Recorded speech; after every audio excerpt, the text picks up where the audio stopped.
to take a look at the 7 configurations of weapons. The 7 configurations of weapons you see laid out in front of me are the 7 possibilities that you could come across of anything you could pick up in your hand and use. This is going to teach you how to move completely differently. Each one of these weapons has a different attribute and a different characteristic and a different range of fighting that you need to implement. So if you're just working on a knife, or if you're just working on a stick, or just working on a staff, they're only going to give you certain attributes and give you certain ranges for you to master. But in our system, what we want to show you is that the flexibility that you have by using the 7 configurations will not only prepare you to be able to pick anything up and use it as a weapon, but there's a second thing with this too. Each one of these creates an entirely different body mechanic for you. And that body mechanic is going to transfer over into your empty hands, into your movement and your ability to move freely. And then when you have one weapon going against another weapon, like have you ever sparred a single knife against a staff? Have you ever sparred a baseball bat against 2 sticks? 2 sticks against double knife? Things of that nature. So when they're at random that you're selecting in our training method, as I'll go over with you, not only will you be able to adapt to a situation that could be any situation, but your brain and your ability for your nervous system to adapt changes dramatically. So first we're going to take a look at the very first option, and the very first option is a single-edged weapon. The single-edged weapon can be anything from a knife, from a pocket knife to a switchblade, all the way up to a beer bottle, anything that you break, a wine glass, a wine bottle, anything that you break that has an edge. Now remember, an edge weapon slices and thrusts, okay? An edge weapon slices and it thrusts. So, if I can have one edge weapon, I can have 2. That's the next configuration. 2 edge weapons, all right? So this could be 2 beer bottles, this could be 2 knives. 2 of them will make you move slightly differently.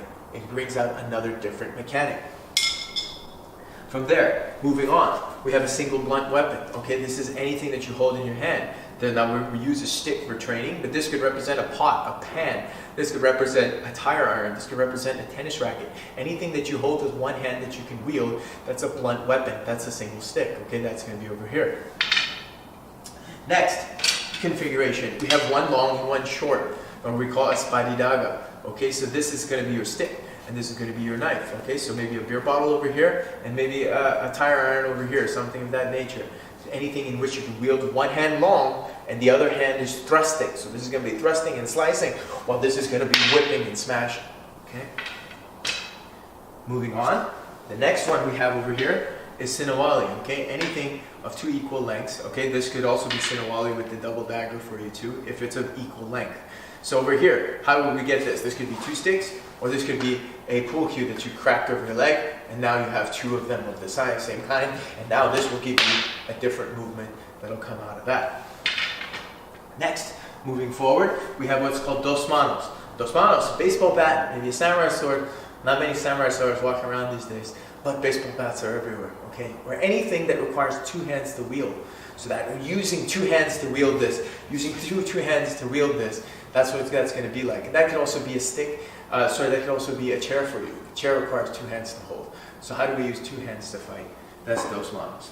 And finally, last but not least, is going to be something nice and long, like a staff, okay? How would we use a staff? A pool cue, okay? A broom handle, a shovel, anything that's 2 hands that you're going to be able to use. So as you can see, through these 7 categories of weapons, each one of these will bring out a different movement for you. Now, don't worry, you're not going to learn to fight differently with each one. There are some intricacies with a knife and a stick that are slightly different, but we're going to give you common concepts and principles that once you learn how to defang the snake, which I'm going to teach you, you will be able to use each one of these to apply the same strategy. The same strategies we applied across the 3 ranges of long, short, and in the close quarter ranges. Obviously in a staff, you're not going to be in much close quarter range. The next thing we want to take a look at is the strategy that we're going to apply. If you've got a knife, it's so simple. If you're on this end of the spectrum, you've got to come in. If you're on this end of the spectrum, you've got to stay out. That's really it at the end of the day. So if you've got a staff and your opponent has a knife, and we'll show you these things in the sparring segments of how this is going to apply, it's so easy to remember. You're going to have to keep your range. The person with a knife, if they stay out long range, they're going to be at a disadvantage, so they have to come in.